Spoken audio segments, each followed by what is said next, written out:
di nuyu monsieur le maire Albert Ndoye, monsieur le maire Pata Ndiaye, représentant le maire Daouda Niang, di nuyu monsieur le maire Daouda Correa, l'ensemble des conseillers ici présents, les présidents de commission, les adjoints au maire de la commune de Rufisque-Est, mon grand frère Saliou,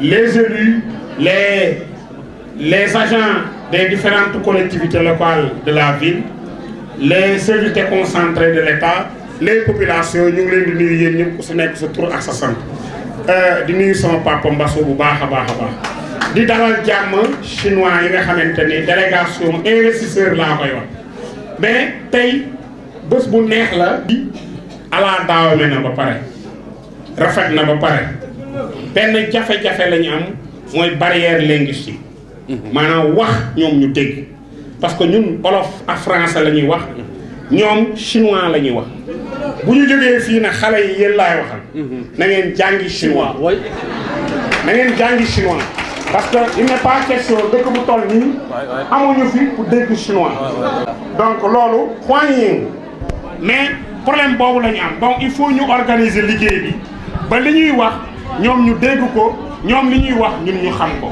donc loolu lu ama am solo la mais ma leen di yëgal rek ni li ngeen di gis li waral daje bi xam ngeen ko mooy carré d'or bi nga xamante ni maire Albert Ndoye ak maire Daouda Niang ñoo si lëkkaloo ci nam ma def seen xaalis jóge ba Chine barki Demba Ndiaye dañu ñëw ba tiim aéroport Diass ay 4 heures may féliciter suñu hôtesse yu jomma ñaaw yii rafet ba dee keroog ñëpp dañ doon wër di leen photo wu ma leen di féliciter mooy ñi ngeen gis ñu taxaw nii 4 heures la seen avion waroon wàcc taw bi mu taw tax na benn avion wàccul aéroport Diass ñoom ñii dañoo dal Banjul ñenn ñi daw dal Bamako 4 heures ba 21 heures ñoom ñun ñëpp ñu toog fa di leen xaar ku mel noonu yore alalam bëgg ko def sa dëkk mu jaral ko mu tumuranke lu ma juróomi waxtu si sa ginnaaw dëkk muy Banjul wala Bamako bu ñëwee da nga koy teeral donc lii lu ama am solo la ma bëgg rek ñu xam lan moo waral daje tey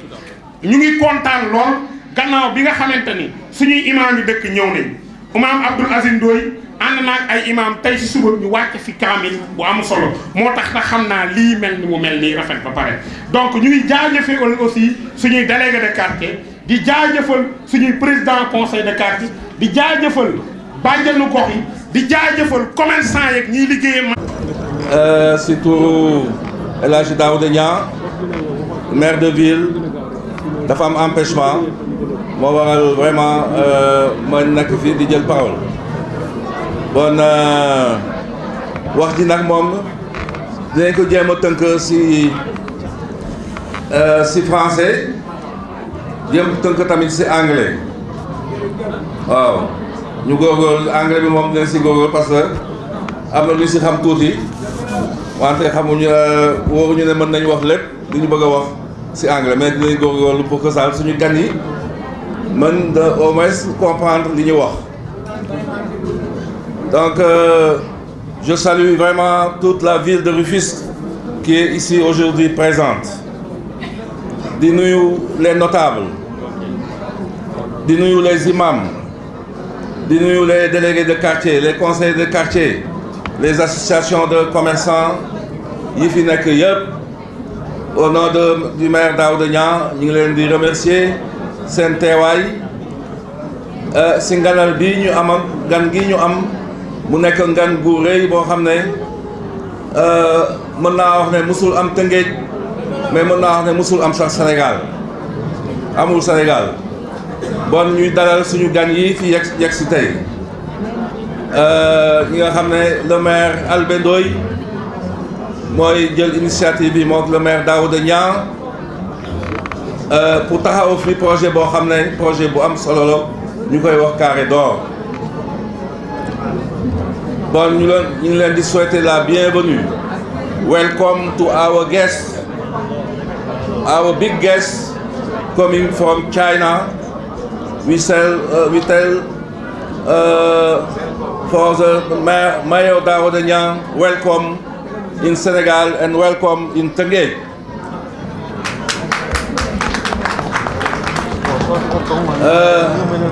beneen bi seen ñaa wax na ko defe naa dañ doon wax bu ñu jàng anglais mais léegi defe naa li ñuy war a wax mooy il faut ñu jàngi chinois parce que Chine mooy dëkk bi nga xam ne moo ëpp nit si réew mi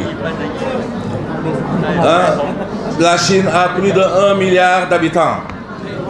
La Chine est la puissance économique la plus importante day biir mbagg États-Unis bii ñuy wax mook Chine sax am na Chine moo ko raw si am na yu bari Chine moo raw États-Unis bon mën nañu wax ne c'est l'une des 2 puissances économiques mondiales bon nag foofu la yëpp di dem léegi te foofu la yëpp di jóge bon nag il faut ñu jàngi chinois bu ñu bëggee mën liggéey ak ñoom bon ñu leen di dalal bu baax ma doon wax ne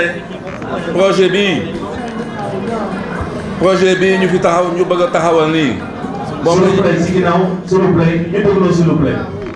projet bi moom la ñuy wax carré d'or wax naa sànq ne musul am Tëngéej musul am Sénégal c'est le premier projet d'investissement boo xam ne moom la ñuy wax projet de partenariat public-privé mi ngi door a am fii dans les communes dans les collectivités territoriales bii moo fii mooy njëlbeen bi bon kooku fierté la war a nekk si waa Tëngéej waaw ñu accueillir ko bëgg ko def fii si biir Tëngéej def ko parce que dafa correspondre ak suñu vision ni ñu bëggee liggéey Tëngéej lii mooy premier pas bi nga xam ne moom la ñu bëgg a liggéey Tëngéej dafa war a changer Tëngéej dafa war a am beneen xar kanam bu dul bi ñuy gis fi mu nekk nii waaw Tëngéej la ville de Rufisque doit être une ville de culture et d'histoire donc biir dëkk bi dañ fi bëgg a def ay investissement ay infrastructures yu am solo yoo xam ne Tëngéej day nekk dëkk bu rafet dëkk bu set dëkk bu am ay activités économiques yoo xam ne dafay jëmale kanam réew mi jëmale kanam dëkk bi bon si kaw loolu vraiment il faut que ñu féliciter le maire Albé Ndoye waaw il faut que ñu féliciter ko parce que il a été persévérant parce que dafa gëm li mu nekk bu gëmul woon defe naa dellu na ginnaaw bu yàgg parce que gàllankoor yi bari woon na trop bon ñu remercier ko di ko féliciter di ko encourager di ko wax ne toute la ville de Rufisque est avec lui pour ce projet-là parce que projet bi moom mooy décliner la vision de ce que nous voulons faire. I will tell to our guests, welcome in Tëngéej, welcome in Rufisque. Félicitations également au promoteur Monsieur Dramé,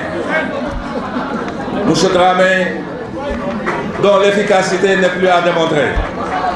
Il est efficace, il est discret, il est persévérant comme le maire Albé. loolu moo tax ñu mën ànd ak moom di defar projet bi. ñuy wax suñu gan yi dañu bëgg a wax suñu gan yi ñu dalal seen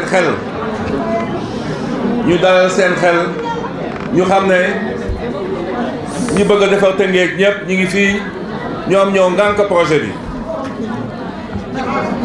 s'il vous plaît, moins de bruit s'il vous plaît. ñu wax leen. nañu dégloo s'il vous plaît monsieur Ndiaye permettez-moi. ma ne dañu bëgg a wax suñu gan yi ñu dalal seen xel ñu xam ne fii projet bi incha allah dinañ ko defar bu dee autorité politique yi rek yi fi nekk incha allah ñoom ñëpp d'accord nañ si te li ñu waroon signé yëpp signé nañ ko dinañ ko defar incha allah du am benn problème. parce que Tëngéej yi nii toutes les couches sociales de Rufisque sont là ñi dëkk Tëngéej bëgg a defar Tëngéej ñi ngi nii toog muy mag ñi muy xale yi muy góor ñi ak jigéen ñi ñoom nekk nii donc ñoom tamit population au nom du maire de ville ñu bëgg remercier donc les populations veulent remercier donc les autres les investisseurs chinois d'avoir bien choisi Rufisque pour mettre en place ce projet. Donc we will welcome to our guests and tell them we will be quiet and in confidence. We will be in confidence with the mayor of the town, Rufisque El Hadji Daouda Niang, and the mayor Albedoy, mayor of Rufisque Est, and in confidence with the population. With the population, we are grateful for you to implement this project in Tëngéej. This day, bés bi di 29 juin 1918 nañ ko jàpp bu baax parce que 2018 nañ ko jàpp bu baax parce que c'est un jour historique suñuy doom yi ak suñuy sët yi dinañ xam ne que c'est la première fois qu'on implante au Sénégal et dans une commune un projet de partenariat public-privé pour le développement d'une ville. Waaw kooku dañ koy bind dans les annales de la ville de Rufisque. C'est très important et nous sommes très fiers. Nous sommes très fiers parce que l'équipe municipale qui est là à Rufisque, dans la ville de Rufisque, est une équipe unie. C'est une équipe solidaire. C'est une équipe qui a une vision. C'est une équipe qui est désintéressée, qui ne veut que le développement de Rufisque. Waaw. duñu def loo xam ne du intérêt Tëngéej déedéet du intérêt travailleur Tëngéej du intérêt habitant Tëngéej liggéey bi ñuy def nii bi ñu bëgg a taxawal dina Tëngéej dina am une plus-value économique dans tous les domaines. Waaw chantier bi li muy dire rek dina liggéeyloo ay doomu Tëngéej yu bari. place yi si am doomu Tëngéej ñoo si ëppale. immeuble yi tamit bu ñu sañoon doomu Tëngéej yi ñoo si ëppale. waaw commerçant yi fi nekk kenn du leen lor ñun mën nañu am garantie boobu mën leen joxe garantie boobu kenn du leen lor bu ñu leen di déplacer dinañ yóbbu si place boo xam ne dinañ fa mën liggéey. ñi nga xam ne dinañ mën liggéey tamit ci place bi dinañ leen fa bàyyi. waaw bon ñu dalal seen xel ci loolu. Voilà ce que je voulais dire au nom du maire El Hadji Daouda Niang. Vraiment redire encore toute notre fierté d'accueillir le premier projet PPP, partenariat public-privé au Sénégal et dans les collectivités territoriales. Je vous remercie. Monsieur le maire de la commune de Rufisque-Est, Monsieur Albendoy, Monsieur et Madame les chefs de service ici présents, l'ensemble des conseillers municipaux des différentes communes, Monsieur et Madame les investisseurs, toute la délégation des investisseurs chinois ici à Rufisque, Monsieur le directeur de Imosen, l'ensemble des populations de la ville de Rufisque, toutes couches confondues. C'est avec vraiment beaucoup de plaisir que je vais aujourd'hui m'en tenir d'un propos d'abord de remerciement à l'endroit du comité de pilotage que j'ai eu l'honneur de coordonner, qui a eu à réussir cet après-midi d'accueil pour un projet aussi important, un projet de modernisation de la ville de Rufisque. C'est un projet excellent, un projet novateur, mais très osé. Pour une ville aussi vieille, Rufisque souffre de sa vétusté. Rufisque a beaucoup de problèmes liés juste à sa vétusté. Seul l'État a les moyens aujourd'hui de dégager une politique spéciale de moderniser cette ville-là. Tous les budgets des différentes communes consolidées ne pourraient pas surtout relever ce défi-là. Donc si aujourd'hui, des maires comme M. Ndoye Albé et M. Daoudenian osent avoir une initiative aussi gigantesque de faire intervenir des partenaires étrangers dans le cadre de partenariats public-privé, je crois que c'est une initiative à soutenir, c'est une initiative aussi à protéger. Je parle au nom des populations. Pour ce projet multi-acteur, c'est un projet de Rufisque, mais les acteurs qui doivent intervenir sont importants. C'est l'institutionnel, c'est l'administration, c'est toutes les couches de population, commerçants, habitants, riverains, entrepreneurs, financiers. Tous ces acteurs aujourd'hui s'associent pour la réussite d'un tel projet. Mais il ne peut y avoir de réussite que lorsqu'il y a deux choses qui doivent aller ensemble.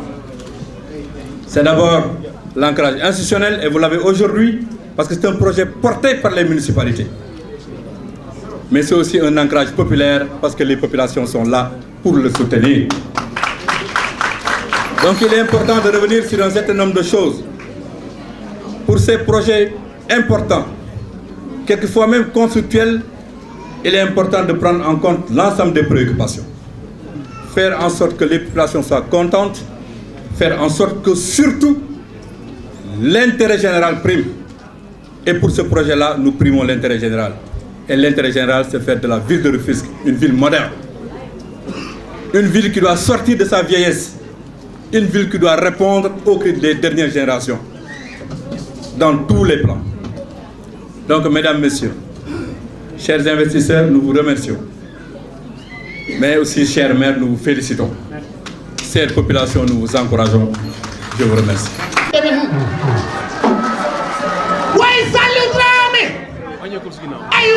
Saliou Dramé lu njig njaaga te yaay njaag Saliou jërëjëf Dramé waaye Aminata Cissé sa yaay Aminata Fatou Boy yanta puy ay waay ma yaxalaat Baye Birame Ndoye canaare Baye Birame Ndoye Albe Ndoye sama waaji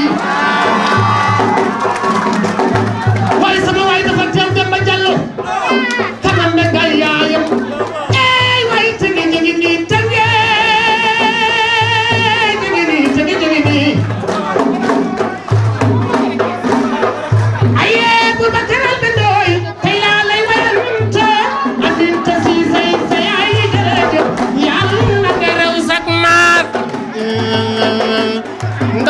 bin lafiyeko yono ma be jërëjëf yàlla nga raw sax ay waay Cheikh Ami Gueye dafa teew yàlla nga raw sax ay waay ma ne Fatou Ndiaye dafa teew yàlla nga raw sax ay waay Daouda Niang jërëjëf yàlla nga raw sax maas ñooy Boubacar Albé Ndoye dëgg danga baax Boubacar yaay jërëjëf yàlla nga raw sax maas ay waay sama waajango ko jërëjëf yàlla nga raw sax ay waay mooy góoru àndandoo jërëjëf yàlla nga raw sax maas ay waay Cheikh Ami Gueye jërëjëf yàlla nga raw sax maas ay waay nga raw sax maas ay bu ma ñu naan sunu mère bi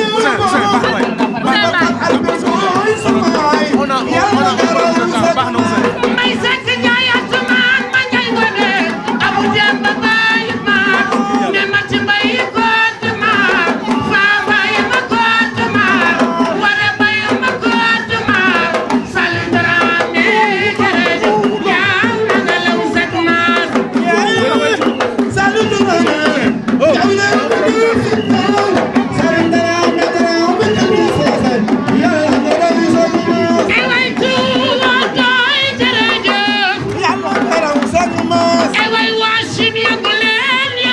mbokk yi maa ngi nuyu ñëpp kenn ku fi nekk ci turam ak santam maa ngi jiital ci nuyoo bi ci nga xam ne mooy monsieur le maire Pathé Ndiaye di représentant du maire de ville Daouda Niang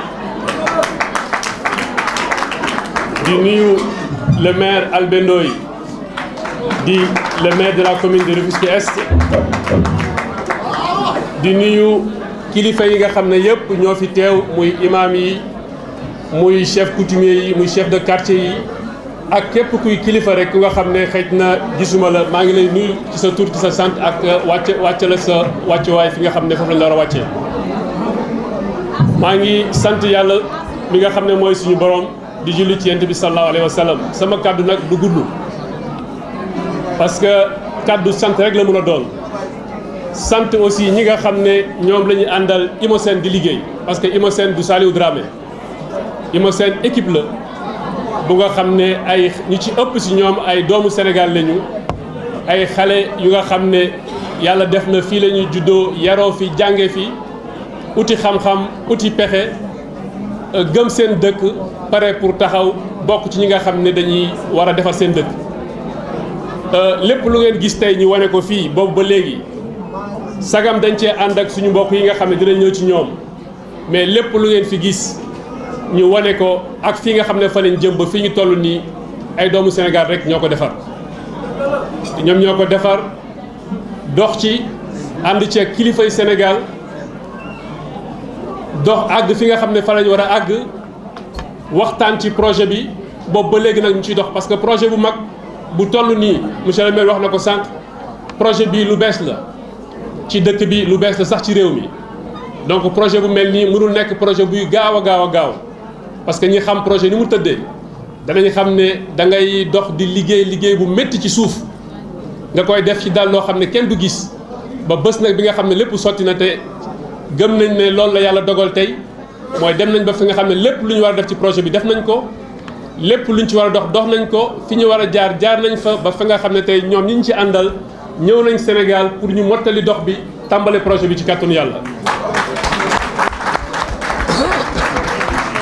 kon ñii ñu àndal dinañu wax ñoom ñooy ñan mais ci gàttal rek liñ leen mën a wax pour dalal seen xel dalal xelu waa Tëngéej mooy projet bi ñi ci àndal mooy maire yi toog fii kenn ku ci nekk boo ko xoolee ci dayoom kilifa gu mag la ci réew mi kon tey ñii kenn du leen dugal ci loo xam ne ay waxi neen la projet bi biñ ci tàmbalee dox lañ ko jël dox ba àgg ci président de la république ne ko lii lañ bëgg a def ci Sénégal ñi nga xam ne ñooy kilifay réew mi dëkk bi ànd ci loolu dox àgg ba ci premier ministre wan ko projet bi dox ànd ba ci ministre de l'urbanisme wan ko projet bi loolu ku bëgg a dox ci projet ci caaxaan doo doxee noonu jaar ci ñi nga xam ne ñooñu la war a àndal ci ay partenaires institutionnels muy ay banque muy leneen ak ñeneen ay assurance ci liñ ci war a dox biir Sénégal ñu dox ko ba mat sëkk liñ ci war a dox bitim réew ñu dox ko ba mat sëkk ay doomu Sénégal yoo xam ne yu xarañ lañu ànd ak ñun xaj na yàlla ñun la teg ci bopp bi moo tax ñun ñoo ci gën a feeñ kon tey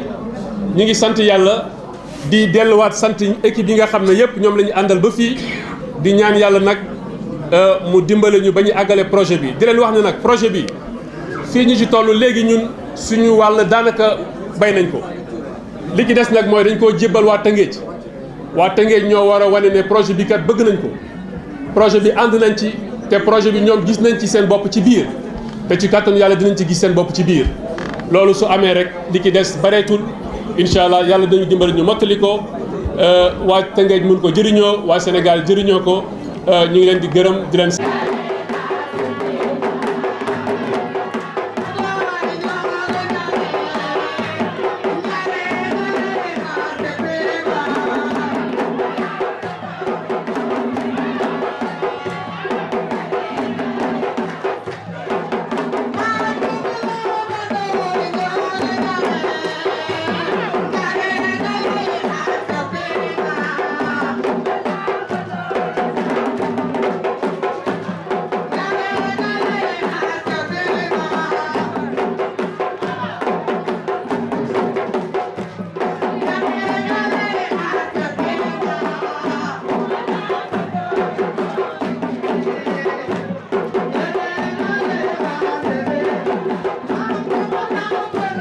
waa maa ngi leen di sant yéen waa Rufisque ginnaaw bi ngeen ñu teeroo si teeru bu rafet bii seen xol sedd na kontaan nañu. 我们是来自中国江西的草团团一行， ñun ñu ngi jógee si dëkk bu ñuy wax Jiangxi si Chine. 非常高兴 kontaan nañ loolu. 参与到胜利江岸 ñëw Sénégal 鲁菲克市的建设， ñëw fii pour amal fi li nga xam ne mooy projet bi ñu ngi leen di sant bu baax a baax. 热情， yéen ñëpp ñu ngi leen di sant bu baax a baax ndax seen hospitalité. 谢谢。 jërë ngeen jëf. xalam.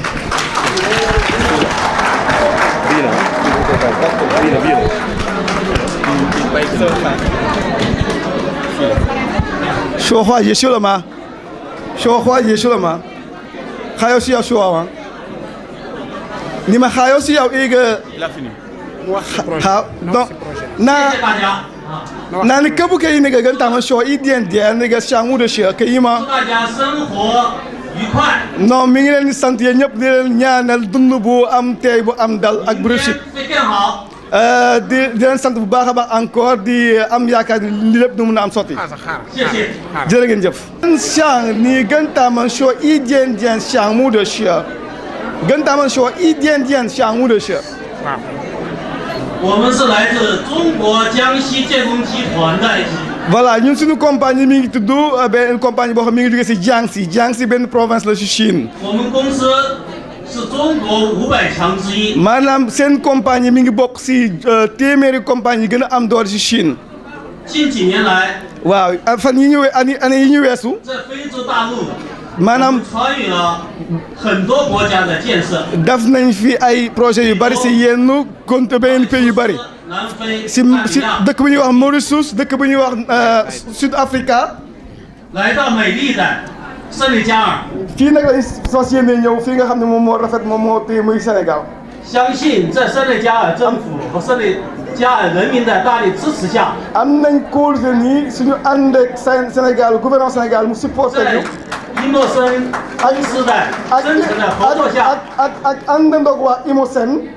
我们有技术、有能力，把项目建设好。 am nañ technologie am nañ xam-xam mën a lii nga mooy 为 projet bi 圣 def ko 利 bu 加 am. 尔美好的明天 ndax 做出我们的努 ëllëg 力。 Sénégal Rufisque am su ëllëg bu gën a neex ëllëg bu gën a yomb ëllëg bu gën a baax. 谢谢。 jërë ngeen jëf.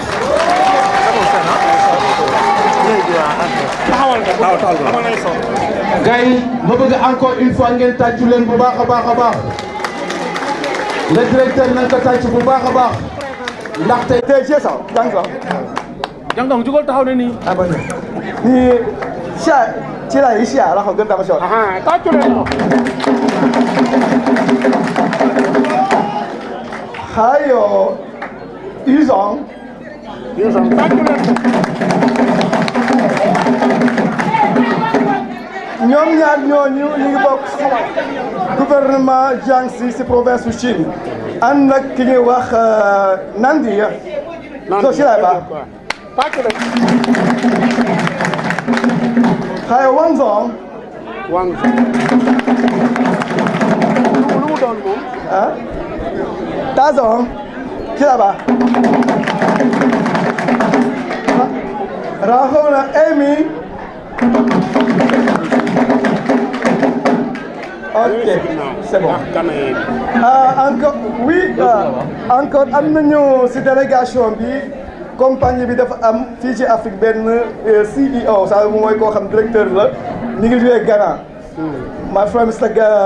Felix, you can stand up please. ok. Thank you very much. Ok. Oui, nous avons aussi un ami qui s'appelle Saïd venant de Nancy. Et toi? Bon, le reste, l'architecte c'est un Sénégalais de pur teint. moo defar plan bi.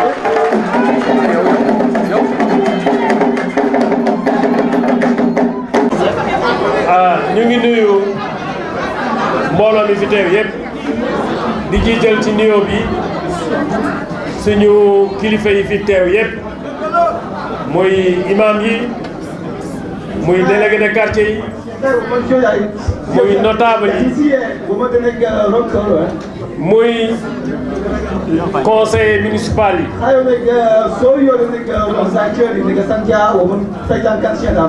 yu mairie ville ak mairie commune yëpp di nuyu waa société civile yi fi teew di nuyu soxna yi seen mobilisation waa Tëngéej yëpp di nuyu commerçant marché yi fi teew di beral nuyoo nag ñi nga xam ne ñooy suñu gan yi nga xam ne ñoo jóge ba Chine ñëw fii di jiital ki nga xam ne mooy chef délégation bi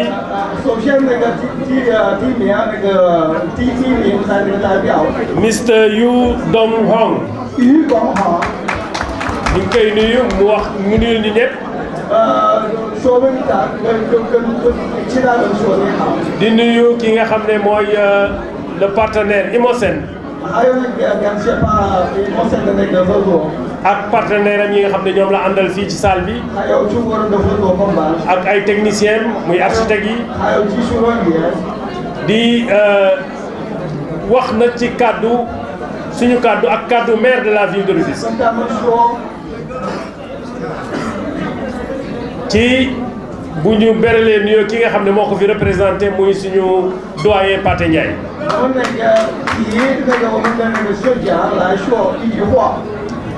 am nañu mbégte tey trop ci mobilisation bi nga xam ne waa Tëngéej moom la ñu def pour wane ne projet bi nga xam ne moom la ñu seqal suñu partenaires yi projet bu leen ñor la.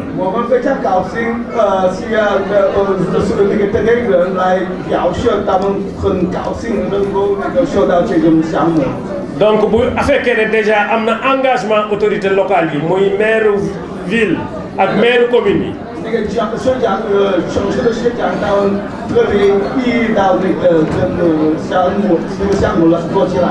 mu am engagement population yi pour projet bi. mu am engagement bi nga xam ne mooy autorité étatique yi muy le ministère du renouveau muy la plus haute autorité de l'État.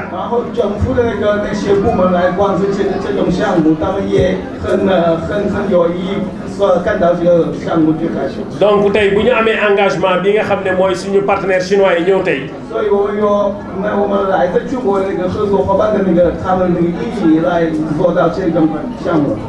suñu xel day dal ne projet bi nga xam ne mooy projet bi nga xam ne waa Tëngéej dañ ko jàpp seen xol.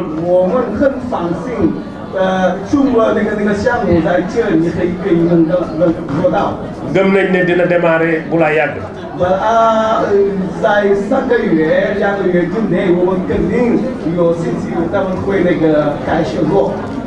le maire Pathé Ndiaye wax na ko léegi ci importance projet bi.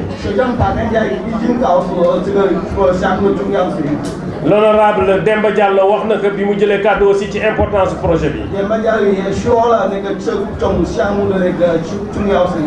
Djibi Gueye bu forum civil aussi wax na importance projet bi.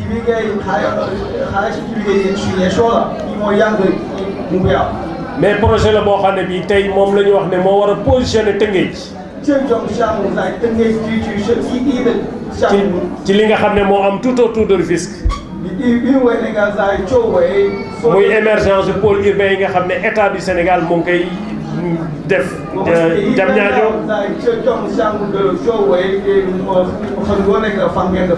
di ko def Daga-Kholpa di ko def Lac Rose.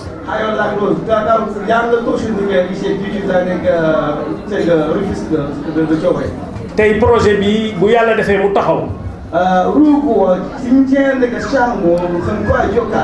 li ci waa Tëngéej namm li ci autorité locale yi namm.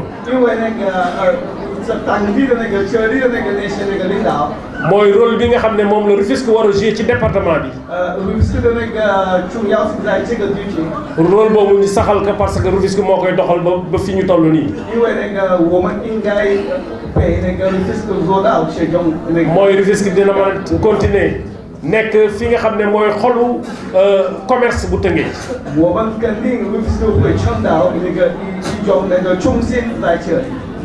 looloo tax ci suufu projet bi yépp ay activités commerciales lañ fay def. 我们可以见到很多那个项目的设计方面。 bu yàggul dara. 可能几千年。 Madame la ministre Ndioro Ndiaye organisé na fi benn forum fii ci salle de fête. 我有一个部长，一个 minister 来已经在这里做了跟我一样的那个会议。 ñi nga xam ne ñoo ngànk PSE bi le plan Sénégal émergent. 还有三个家政府有一个很大的那个项目。 bi ñu ñëwee fii ci Tëngéej. 然后来到这边以后。 dañu wax ne projet ñun bi ñu def ñun à Rufisque. 他们说这个项目在 Rufisque。 moom mooy gunge pôle urbain bu Diamniadio. 会配合那个Diamniadio那个地区。 parce que projet bu taxul Diamniadio dina am jafe-jafe fekk fukki at yi pour mu mën a développer. 因为没有这个计划，没有这个那个项目，Diamniadio会成为会遇到一些麻烦。 loolu dafa war a dalal xel waa Tëngéej que ne li ñu am. 所以可以让那个Tëngéej人口放心。 lu rëy la lu ñu war a teex fukki loxo. 他们的那个这种项目是一个大的项目。 rax ci dolli koom-koom la boo xam ne day sotteeku ci Tëngéej ay at. 然后经济方面它会带来很多好东西。 di permettre ñu liggéeyloo ay téeméeri xale. 还有可以那个让到很多那个人会找到一份工作。 permettre aussi commerçant yi nga xam ne ñoo nekkoon ci marché central ñu gën a amaat taxawaay boo xam ne day méngoog jamono. 还有那个商务人在这里，现在他们的那个情况没有那么好，所以这个项目出来了以后，他们会更好的、更美丽的那个。looloo tax ñuy renouveler ñun suñu engagement mooy engagement maire yi.所以我们市长的那个部门。 lëkkaloo ceeg suñu partenaires yi muy Imosen. 跟 Imosen 在一起。 di dalal suñu xelu ñi nga xam ne mooy les partenaires chinois. 让我们的那个合作伙伴来自中国放心。 que ensemble dinañu àndandoo yëkkatindoo projet bi. 我们一起给那个这个项目。 samp ko Tëngéej ba mu doon exemple ci projet yi au niveau du Sénégal. 在这里的Tëngéej的地区会成为第一个比如项目很好的做的。 comme xat jotaay bi dafa xat te dañu war a dem léegi marché. 所以我们可能我们有时间的问题。 ñu ngi gën a ñaaxaat waa Tëngéej. 我们再次在跟ñu gën a mobiliser wu gën a jàppale projet bi. 把所有的努力来那个救这个项目。 ba buñ ko tàmbalee. 然后我们开始以后。 ñu mën ko jeexal ci anam bu gën a gaaw. 我们尽快会那个做到。 donc ñu ngi sant ñëpp di gërëm ñëpp. 非常感谢所有的人。 di vraiment féliciter ñi nga xam ne mooy suñu partenaires chinois yi nga xam ne ñëw nañu tey. 对我们的那个合作伙伴来自中国。 pour àndandoo ak ñun. 然后跟我们一起。 ci projet bi nga xam ne mooy projet Carré d'Or. 来做这个Carré d'Or的那个项目。 ñu ngi sant ñëpp di gërëm ñëpp. 非常感谢你们。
Voilà, merci. D'abord, nous remercions nos partenaires de la Chine qui sont venus regarder le site où on doit ériger le Carré d'Or et en partenariat avec notre partenaire Imosen. Je remercie les populations de Rufisque qui ont bien voulu venir en masse montrer leur adhésion à ce projet-là, qui est un projet structurant, qui est un projet qui va rénover la ville de Rufisque, qui va permettre quand même à la ville de Rufisque d'avoir son lustre d'antan. Comme vous le savez, avec l'émergence des pôles tout autour de Rufisque, il est important que nous, autorités locales, que ce soit la ville de Rufisque, que ce soit les communes, qu'on puisse initier ce type de projet dans un partenariat public-privé. Et nous sommes très heureux d'accueillir nos partenaires aujourd'hui qui sont venus regarder de visu le site d'implantation du projet et finaliser quelques dossiers administratifs pour nous permettre quand même de démarrer dans les meilleures conditions ce projet-là. Quand est-ce le démarrage? Le démarrage, c'est un grand projet de 49 milliards qui ne peut pas se démarrer du tic au tac. On est en train de faire tous les réglages. Ce qui est important aujourd'hui, c'est l'adhésion de tous, des partenaires, des autorités locales, des populations. Maintenant, ce qui reste, c'est des réglages à faire sur le plan financier, sur le plan technique. Et je pense que tout le gros du travail a été fait. Ce qui reste, c'est d'aller vers la mise en œuvre. À quand, certainement, Imosen pourra y répondre. Mais en tout cas, nous, en tant qu'autorité locale, tout ce qu'on devait faire en termes d'accompagnement dans le cadre de ce projet, on l'a fait et on va continuer à le faire. Et je pense que c'est un projet qui va quand même mettre Rufisque dans une position confortable au niveau du département. waaw ginnaaw bi nga xam ne bii yaa ngi def visite fii nga xam ne fii moom mooy ci carré d'or nga ànd ak sa partenaire chinois yi ak tamit waa Imosen nan nga gisee mbir yi ak tamit lan nga si wax. waaw li ñu ci wax rek mooy am mbégte te vraiment di sant bu baax suñu partenaires yi nga xam ne dañu jóge ba Chine ñëw ànd ak Imosen pour gunge ñu ci projet bi nga xam ne mooy li ñuy wax carré d'or mooy moderniser ville de Rufisque surtout marché central. loolu nag li tax ñu kontaan ci tey mooy waa Tëngéej yëpp dañu génn àndandoo ak ñun wan ñu ne projet bi ñoom ñoo ñu ko gën a bëgg ci loolu nag dalal na xel suñu partenaires yi dañ ci ànd ak ñoom incha allah liggéey ci ba nga xam ne dinañ positionné teg Tëngéej ci place bi nga xam ne fa la war a tegu ci département bi bu ñu réere mbir ne département bi am na liggéey yu am solo yu fi président de la république Macky Sall di def muy le pôle urbain de Diamniadio pôle Daga Xolpa bi ak pôle Lac Rose yooyu nag bu fekkee ne dafay am ci département bi Tëngéej doon chef-lieu de département bi dafa war a am taxawaay boo xam ne bii bâtiment yooyu bu ñu jógee ñun dinañ am lu méngoog loolu nag moom la ñu suñu partenaires yi indil muy ñetti tour yu 20 étages booleeg ay centres commerciaux ak ay plateaux de bureau loolu doon taxawaay boo xam ne bii bu fekkee sotti na Tëngéej dina jël place am ci li nga xam ne mooy département bi nga xam ne mooy département de Tëngéej. Quand est-ce le démarrage bi.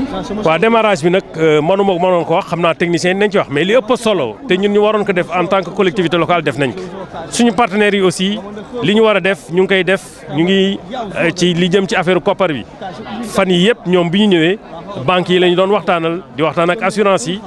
Techniciens yi aussi def nañu ay séances de travail yu am solo donc démarrage bi xam naa Imosen moo ci mën a dellusee mais du doon loo xam ne lu yàgg la mais nag projet bu mel nii mënoo ko tëb rek démarrer ko parce que 49 milliards du xaalis bu tuuti loolu nag boo koy liggéey foog mu am fu mu jaar ci loolu nag la ñu xalaat ne bu laa yàgg dina démarrer mais li am solo rek mooy ñun ñëpp engagé wu nañu muy population yi muy autorités yi muy partenaires yi pour que projet bi taxaw. loolu nag moo doon li ëpp solo te yàlla def na loolu am na tey. jërëjëf monsieur le maire waaw foofu ñu jëlal Imosen voilà yéen da ngeen tar da ngeen di bàyyi ba ñu oññeeku waat ngir ñëwaat. qui se situe dans un contexte particulier parce que c'est dans le contexte du développement de Dakar dans le département autour du département de Rufisque. C'est un projet qui est né des réflexions que nous avons des assises de Rufisque lorsque nous avons en tant que privé exploité les réflexions donc issues des assises de Rufisque. Nous nous sommes dit qu'aujourd'hui la principale préoccupation des populations de Rufisque, des cadres de Rufisque est de travailler dans le sens de la rénovation du cœur de ville de Rufisque, dans le sens du renforcement de l'attractivité de Rufisque, dans ce contexte effectivement du développement de Dakar avec le pôle de Diamniadio, avec l'aéroport de Diass. Nous avons depuis réfléchi avec les deux maires, le maire Boubacar Albendoy, le maire Daouda Niang, pour mettre en place un projet structurant qui va permettre d'accroître les possibilités de localisation physique d'activités économiques, mais aussi d'attirer davantage de populations donc, dans Rufisque. Ce projet donc, est dans ce contexte particulier. Nous y avons travaillé. Nous avons travaillé dans le sens d'activer tous les leviers qui nous permettent de mobiliser les ressources techniques, les ressources financières, les ressources humaines qui permettent de réaliser ce projet. Aujourd'hui, nous sommes venus à Rufisque avec nos partenaires de Chine qui sont là depuis 3 jours 3 jours tout simplement pour démontrer que nous sommes prêts. Nous sommes prêts parce que nous avons réalisé les études les plus importantes qui permettent effectivement de lancer ce projet. Nous sommes prêts parce que nous avons négocié sur la dernière chaîne des négociations financières avec les banques locales pour mettre en place les moyens financiers nécessaires à la réalisation des projets. Nous sommes prêts parce que nos partenaires des collectivités locales, nos partenaires politiques qui sont partenaires effectivement de ce projet sont prêts et nos partenaires qui sont venus de la Chine sont prêts. Maintenant, pour pouvoir nous prononcer de manière très claire sur la date exacte de lancement de ce projet, nous devons d'abord lever quelques préalables. Ces préalables, c'est que le site qui va abriter ce projet, vous le savez, il y a encore des activités économiques qui sont sur ce site. Donc il y a des commerces qui sont encore sur le site. Nous sommes en train de travailler pour aménager les sites qui vont recevoir de manière temporaire ces activités économiques, les transférer et de pouvoir effectivement démarrer de manière effective la réalisation donc, de ce projet. Et c'est la raison pour laquelle aujourd'hui, même si toutes les conditions sont réunies, financières, techniques, etc., pour réaliser ce projet, nous ne pouvons pas dire que nous pourrons démarrer la semaine prochaine, le mois prochain ou dans 2 mois, mais nous sommes en train de faire ces réglages et ces réglages peuvent effectivement prendre un temps, mais ce sera un temps très court parce que nous ne pouvons plus attendre, mobiliser donc toutes les ressources et continuer d'attendre pour pouvoir réaliser ce projet. Le plus important, c'est le financement du projet. Parce que ce projet, vous n'êtes pas sans savoir que le coût global du projet est de 49 milliards. Il a fallu donc négocier avec nos partenaires financiers qui nous ont prouvé effectivement qu'ils ont ces ressources. C'est la raison pour laquelle nous les avons appelés, qu'ils ont ces ressources financières pour pouvoir réaliser ce projet. Et comme vous le savez, dans des projets de cette envergure, il y a plusieurs garanties qu'il faut mettre en place pour pouvoir conforter tous les partenaires donc, sur ce projet. Et ces garanties, nous avons pris du temps d'y travailler. Pour conforter notre partenaire qui vient de la Chine, pour conforter les partenaires banquiers locaux, les partenaires effectivement issus des assurances. Donc tous les partenaires qui sont donc sur cette chaîne-là, c'était les derniers leviers qu'il fallait effectivement activer pour pouvoir dire qu'aujourd'hui nous sommes prêts. Aujourd'hui, nous sommes en capacité de dire que Imosen est prêt avec ses partenaires qui sont effectivement de la Chine, avec les maires de la ville de Rufisque, de la commune de Rufisque, pour lancer le projet du Carré d'Or. Une fois que les derniers réglages, et ces derniers réglages, vous les savez, c'est tout ce qui vont consister tout simplement le déplacement des commerces qui sont sur le marché vers le site de recasement. Donc il ne nous reste que ce temps pour pouvoir effectivement aller dans le sens de réaliser ce projet. C'est un projet, comme vous le savez, qui doit se réaliser en 36 mois. 36 mois, nous avons pris les dispositions techniques. Nos ingénieurs y ont travaillé, nos architectes y ont travaillé.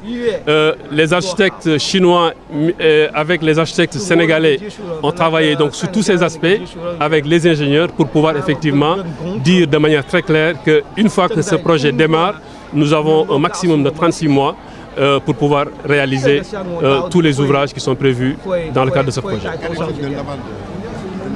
Que portent les collectivités locales. Et c'est un projet qui a été dès le début présenté à l'État. Le président de la République est au courant de ce projet. Le Premier ministre est au courant de ce projet. Le ministre de l'Urbanisme est au courant de ce projet. Un groupe de travail a été même constitué sous la supervision donc, du ministre de l'Urbanisme au sein du ministère de l'Urbanisme pour pouvoir accompagner, donc, ce projet. Le préfet tient des rencontres techniques avec tous les services départementaux pour pouvoir effectivement faciliter toute la partie donc, administrative qui permet effectivement de lancer ce projet. Donc la position de l'État, c'est une position qui permet de faciliter la mise en œuvre de ce projet. Parce que ce projet, comme vous le savez, entre dans le cadre du plan Sénégal émergent. Parce que les préoccupations du plan Sénégal émergent recoupent parfaitement les préoccupations que nous avons à travers ce projet. Et à ce titre, l'État du Sénégal accompagne et diligente pour que effectivement ce projet puisse se réaliser dans les meilleurs délais.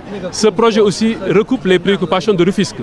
Nous aimons dire que nous ne sommes pas venus du néant. Nous avons, à un moment donné, nous avons écouté les fils de Rufisque, les meilleurs fils de Rufisque, la société civile, les politiques, les acteurs économiques et les Rufisquois, les intellectuels, les Rufisquois de tous bords sont restés pendant un moment, donc réfléchir sur l'avenir de Rufisque. Et ils ont ils ont produit un document qui est extrêmement important, donc c'est le document des assises de Rufisque. Nous sommes partis de ce document que nous avons exploité pour pouvoir dire que dans le contexte où nous sommes, le contexte de l'aéroport de Diass, le contexte du développement du pôle de Diamniadio, qui est pour nous une chance pour Rufisque, Diamniadio, dans la perception que nous en avons et que nous partageons aussi avec les autorités politiques, Diamniadio est aujourd'hui une chance pour Rufisque. Et ce projet du Carré d'Or que nous sommes en train de mettre en place sera en cohérence avec toutes les préoccupations de l'État du Sénégal sur Diamniadio. Et c'est la raison pour laquelle l'État du Sénégal accompagne ce projet.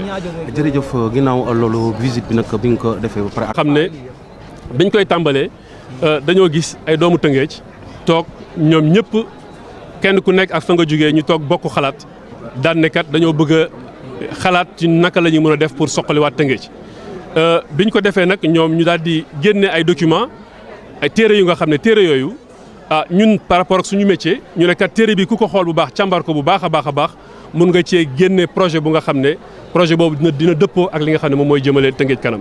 bi ñu defee loolu ci la ñuy ñëw toog waxtaan ak maire yi parce que ñun xam nañ seen i préoccupation dañ leen di dégg ñuy wax ñu toog waxtaan ak ñoom ñu xam ne kat ñoom préoccupation yi am ñun ak ñoom ñoo ko bokk.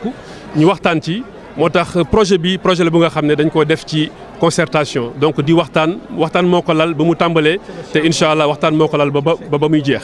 donc projet bi lenn rek moo ko tax a jóg mooy que ni Sénégal mi ngi màgg Dakar surtout mi ngi màgg te Dakar dafay màgg ci li wër Tëngéej et loolu nag dafa nekk benn opportunité bu mag a mag benn chance bu mag a mag pour Tëngéej. aéroport Diass bi dafa nekk aéroport bu nga xam ne.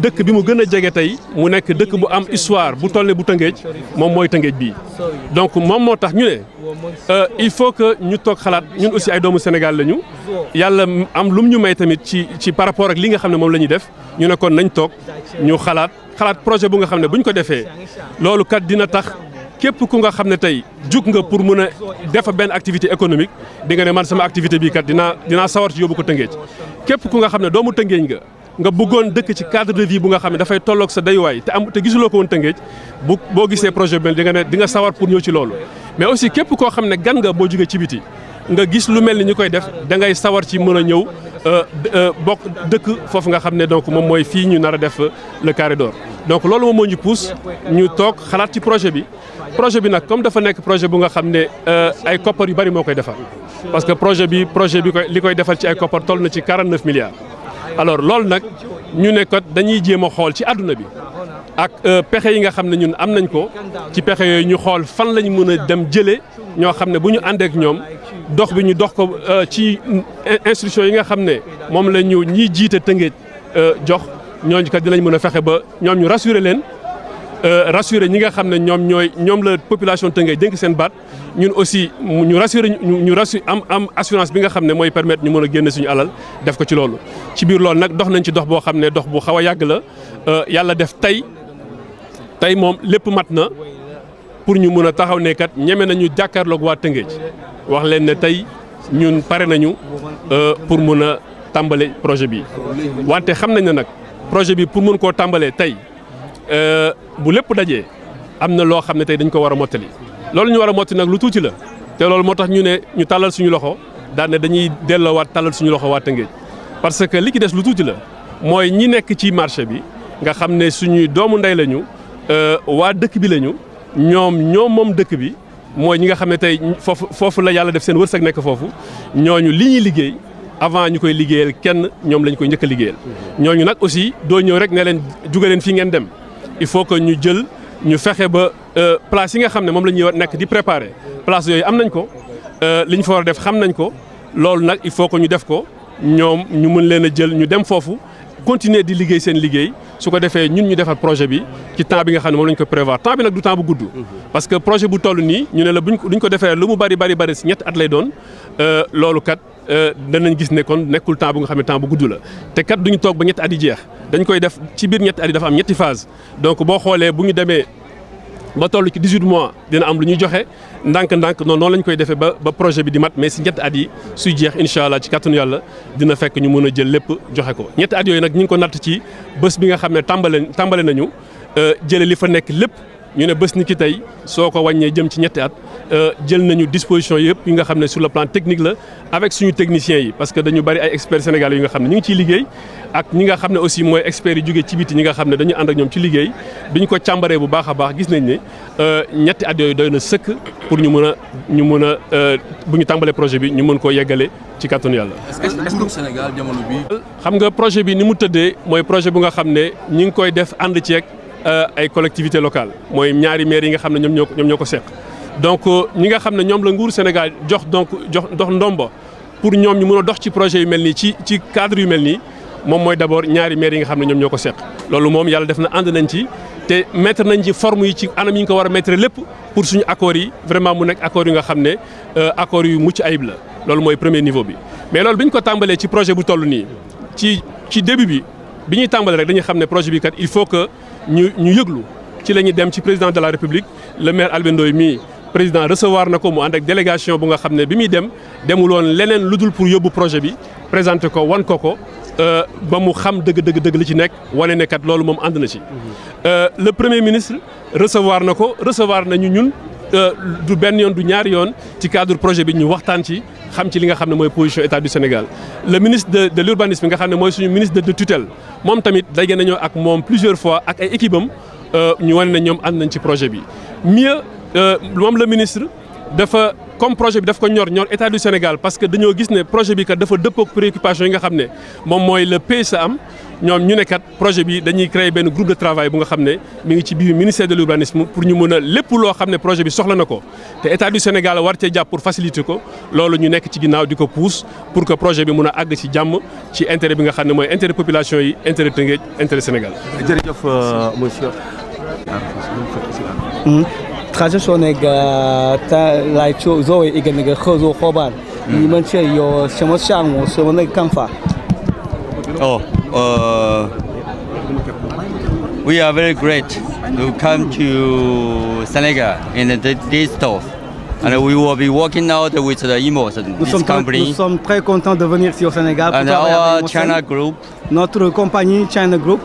Will be working out everything is possible and make everything va faire tout son possible pour que tout soit réalisé. Can be start soon and pour we'll be working with commence dans un délai très court. So I hope everybody here, j'espère que the mayor, tous les gens ici, spécialement le maire, vont nous aider et nous donner les meilleures conditions pour qu'on puisse avancer. Okay, so anyhow. Thank you everybody. Ok, merci beaucoup. Voilà, merci.